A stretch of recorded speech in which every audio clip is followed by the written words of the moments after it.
meninas! Tudo bem, turminha? Muita saudade de vocês, tá? Mas como a gente não vai poder se ver pessoalmente por um tempinho, a gente vai se falando por aqui, tá bom?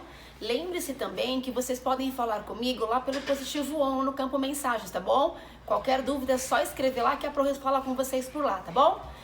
Hoje nós vamos fazer uma aula de português e a Pro dividiu em duas partes. Na primeira, a gente vai fazer a leitura de um texto e a interpretação. E na segunda parte, nós falaremos sobre divisão silábica. Vamos começar então? Para isso, eu quero que vocês peguem, por favor, o livro didático de vocês e abram na página 55. Nós vamos fazer a leitura juntos, para que depois vocês possam fazer os exercícios da página 56, 57 e 58, tá bom? Vamos lá? Todo mundo junto comigo, vamos acompanhar a leitura da Pro. Brincadeiras de criança, onde estão? Tomar banho de chuva, jogar bola no sol quente das 14 horas, correr na rua jogando queimada ou ainda jogando três cortes, esconde-esconde, elefante colorido e bits. Impossível falar da infância e não se lembrar de pelo menos uma dessas brincadeiras de forma apaixonante. Depois dessa fase, o que todo mundo quer é trazê-la de volta. Arrisco-me a dizer que se há um desejo quase unânime hoje, é que todo mundo gostaria de voltar a ser criança, menos as próprias que não sabem o que dizem. Mas se voltássemos à infância hoje, iríamos encontrar rotinas e brincadeiras diferentes. Os jogos mudaram de nome e de ambiente. Da rua foram para dentro das casas e dos apartamentos e a bola foi trocada pelas TVs, computadores, tablet e smartphones. Os jogos coletivos viraram games individuais que ganharam as crianças como nunca. Elas se enfeitiçaram e a escala de horas brincando lá fora foi bastante reduzida. 2 horas fora de casa, 3 ou 4 dentro. Por vezes, a solidão do quarto e o videogame trazem a brincadeira mais divertida. Alguns pais não gostam. Dizem que é preciso brincar na terra, correr com os vizinhos, dividir a bola, aprender as coisas que as brincadeiras de rua ensinam naturalmente. Mas também há aqueles que dizem que com essa realidade as crianças se tornaram mais espertas, tecnológicas e incluídas nas novas relações que estão se formando. Mas como medir qual época é a melhor? Há uma preferida entre elas? Uma mais divertida? Mais benéfica para as crianças? Para esse tipo de pergunta, dificilmente se tem resposta. Parafraseando os mais velhos, só o tempo deve trazê-la. E quem sabe um dia, da sua forma, se as brincadeiras de ontem e de hoje são distintas ou semelhantes, melhores ou piores. Acredito que se a essência for a mesma, as brincadeiras continuam nobres e especiais. Mas se tivermos mudanças nela, aí sim devemos nos preocupar, ou mudar, reinventar. Esse é o texto, então, é um texto de opinião que a gente acabou de ler. E agora vocês vão fazer as atividades da página 56, aqui ó, o exercício 2, 3, o 4, eles sugerem uma brincadeira, a queimada. Se vocês conseguirem fazer agora, bacana, vai ser legal para vocês se divertirem. Se não der, depois quando a gente voltar, a gente faz lá na escola, tá bom? A página 57, eles sugerem uma pesquisa sobre 3 brincadeiras que são citadas no texto, que é a três cortes, elefante colorido e bits. Se vocês puderem fazer, façam a pesquisa e registrem aí, tá bom? E depois, vocês vão concluir a interpretação do texto lá na página 58. Na página 58 também tem algumas questões, todas referentes ao texto, para que vocês possam fazer, tá? É a 7, a 8, a 9, a 10, a 11 e a 12. Aí vocês façam tudo bonitinho, caprichem na letra, lembre-se de fazer as respostas completinhas, como a gente trabalha lá em sala, tá bom? Aí daqui a pouquinho a gente volta para a segunda parte da aula, tá? Beijo, até já! Oi, galerinha, tudo bem?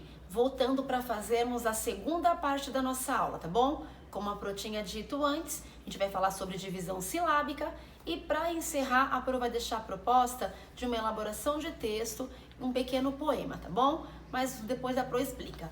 Só pra gente lembrar sobre a divisão silábica, a Pro fez um papelzinho aqui com as classificações para vocês, tá bom? Nós já começamos isso em sala, vamos relembrar aqui agora um pouquinho.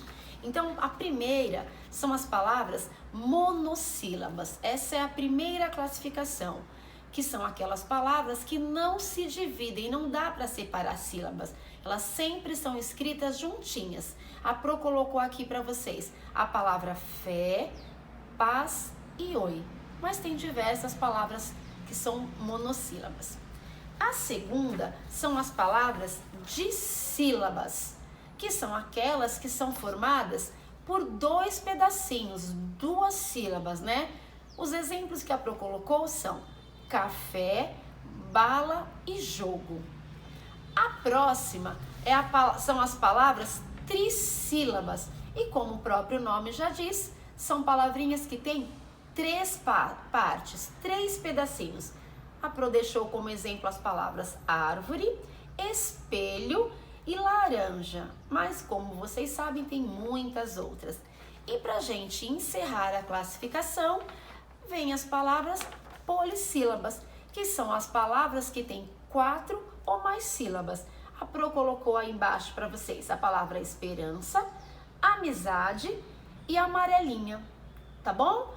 Agora que vocês já relembraram a classificação, vocês vão pegar o livro didático de vocês, abrir lá na página 59, a Pro vai ler com vocês o texto da brincadeira adoletar ou adoleta e depois vocês farão as atividades, tá bom? Vamos lá para a leitura então, todo mundo junto comigo? Vamos lá. Adoleta. Jeitos de brincar. Em roda, um grupo de crianças intercala as mãos, um participante coloca a mão direita sobre a esquerda do colega do lado. Cada jogador bate a mão do outro que passa a palma para o outro amigo, enquanto cantam a música abaixo. Cada sílaba vale uma palma até atingir a letra U. Aquele que conseguir bater na mão do colega ao falar U, desclassifica o outro. Caso contrário, ele mesmo deve sair do jogo. Vence quem ficar por último na brincadeira. Bom, esta é uma brincadeira que vocês conseguem fazer em casa. Convida a mamãe, o papai, os irmãos, quem tiver aí com vocês, ó. E lembra, coloca a mãozinha uma em cima da outra e vai. Adoleta, le petit petit colar, le café com chocolate. Adoleta, puxa o rabo do tatu, quem saiu foi tu. Aí vocês podem se divertir um pouquinho aí, tá bom? Vamos lá fazer as atividades agora? Agora vocês vão fazer a atividade da página 59, vocês vão fazer as atividades da página 60 e 61. Todas são sobre divisão silábica. A Pro até já fez essas daqui, ó, para vocês poderem, para eu poder mandar a correção para vocês. Na página 62 tem o poema que a Pro falou, tem a sugestão, né? Tem uma proposta para vocês fazerem um poema. Eu vou ler com vocês para vocês lembrarem todas as partes para poder fazer o poema de vocês. Depois, vocês vão para a página 63, que aqui tem um espaço para vocês poderem fazer o poema de vocês, tá bom? Vamos lá? Não, vocês não podem esquecer de dar um título ao poema, lembrar-se da estrutura do poema, que o poema é formado com versos, que são as linhas, e aí um bloquinho de versos dá o estrofe, que é um pedacinho do poema. Lembrar-se de colocar as rimas das palavras, que normalmente os poemas têm, e respeitar o tema escolhido. Então, se eu for falar de brincadeira, se meu tema for brincadeira, eu tenho que colocar, o meu poema tem que falar sobre isso. Se eu falar dos animais, tem que falar sobre os animais, da natureza e assim por diante, tá bom? Depois, ó, na página 63, como eu disse, já tem aqui as orientações para vocês poderem escrever o poema de vocês. É apenas um estrofe, tá bom? Na página 64 tem uma tabelinha para vocês poderem verificar se o poema de vocês está certinho, se vocês não esqueceram de nada. Então aí aqui tem, ó, vocês escreveram um título para o poema? Vocês usaram a letra maiúscula? Vocês escreveram 4 versos para a estrofe? Utilizaram rimas? Escreveram as palavras corretamente? São lembretes para vocês poderem ir lá no texto de vocês, olhar e se tá tudo ok, e se tiver, vocês vão fotografar e mandar para a Prola pelo Positivo On, combinado? Para eu poder ver as coisas bacanas que vocês fizeram aí. Fechou? Eu espero então receber lá no Positivo On os textos de vocês, tá? Beijos! Até a próxima!